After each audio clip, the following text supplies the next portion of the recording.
The bane of all magical work is the combined force of illusion and glamour. As my apprentice in this voyage of discovery into chaos, we shall have none of this, neither the old Aeon elitism, nor the new Aeon superciliousness.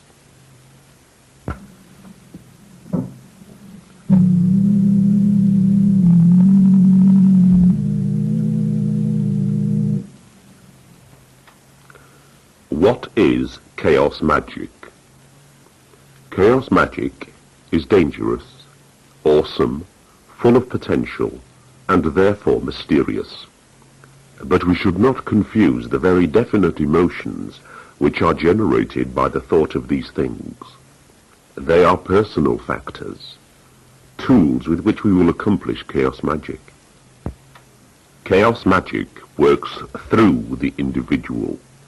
Therefore, if such personal approaches, feelings, and fears are twisted into a new mythos, a new form of clique, or pursued solely as a qualification with which to impress others as a replacement for personal discovery, then the great opportunity that Chaos Magick affords you will be frittered away in the same way that such time-wasting involvements with ego-centered kudos have hallmarked the whole of occult history.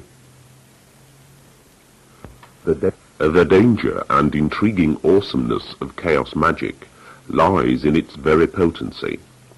It has an ultra-sinister aspect to it, because unlike older systems, there is no dogma to indoctrinate you into a good or wholesome moral standard before getting the secrets of the technique. Therefore, right from the off, using Chaos Magick, you choose whether to be ultimately good or ultimately evil.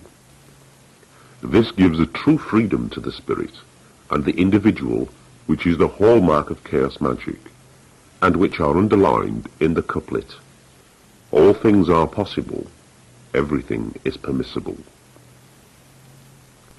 The doctrine of Chaos Magick should begin and end at this couplet, all else to be discovered by the chaoist, him or herself, through him or herself.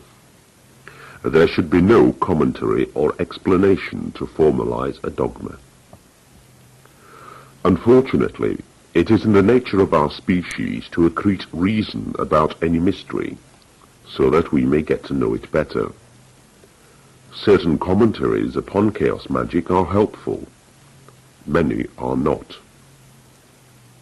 Those who wish to possess the current, those who have misunderstood and desire to intellectualize it, have begun to produce seasonal rituals and initiatory rituals and other old Aeon devices.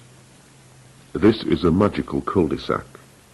The very power of chaos is in its spontaneity. It is in the act of pushing ourselves out on a limb that we encounter chaos force. A ritual is traditionally a map of consciousness precisely devised to protect the operant from chaos. In short, there is always room for new Chaos Magick methods, but no room whatsoever for Chaos Magick rituals per se.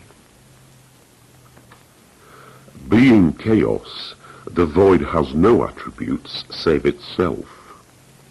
This leaves a difficulty in describing it, because it is not an it is not even a method, although methodology is growing up around it at an alarming rate.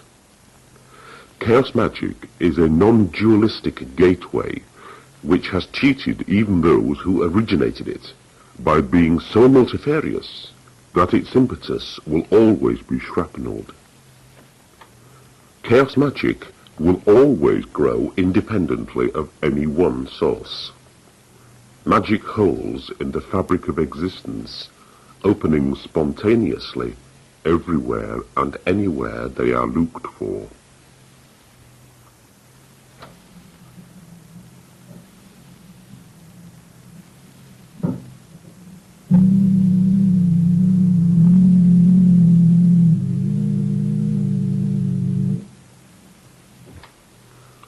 Magic, politics, and sociology. Making magic your lifestyle. In recent years, magic has been bound up a great deal with political preference. Most emergent magical systems of the present day, such as Thelema and paganism, are popular precisely because they combine a socio-political belief with a magical appreciation of our universe. Most people require frameworks upon which to peg their opinions and preferences, and a mix of magic and politics is a holistic system which makes more sense out of our being here than plain politics alone. Politics, of course, has nothing whatsoever to do with chaos magic, for politics is the art of manipulating others into a communal society which adheres to the preferences of a group. Chaos magic gives the lie to politics by showing us that all our efforts to bring order to this dimension are foolhardy in the extreme. Attempts to organize are attempts to increase the certainty of our being. Life force is spontaneous, and evolution itself is spontaneous. Energies, whether good or bad, will always find a point of balance eventually, which is why good can come from evil, and vice versa. Trying to constrict universal energies into our own narrow human requirements will always be fraught with failure. No matter how safe we make the motor car, and regardless of the condition of the road we drive upon, purely by being within a sphere of action, in this instance driving, we are vulnerable to the caprice of spontaneity. All accidents occur when people are absent-minded or weren't looking. How many people have excused themselves by pleading their innocence with, "I didn't know what I was doing. I didn't realize what effect it would have." Phrases like, "He has taken leave of his senses," and "it all happened in a flash," are common wisdom testimony to the fact that, try as we might, with politics or social reform, all living things are subject to the flow of chaos. An over-politicized society is stultified and unable to cope with the swift changes of consciousness which can occur within the population when their consciousness develops in response to spiritual and magical considerations. How much more unstable, then, is a system which combines magic and politics? Of course, with chaos magic, the principle is that you can experience anything you wish as you wish it. Do what thou wilt shall be the whole of the law. So it is up to you where and when and with what you involve yourself. Once understood, however, the accretion around chaos magic of a dogma of any type which is remotely sociological or political smacks of replicate traditionalist elitism, and has been proved historically as a waste of time. In short, then, chaos magic is chaos magic. It is not a new religion, and it is only just a new magical system.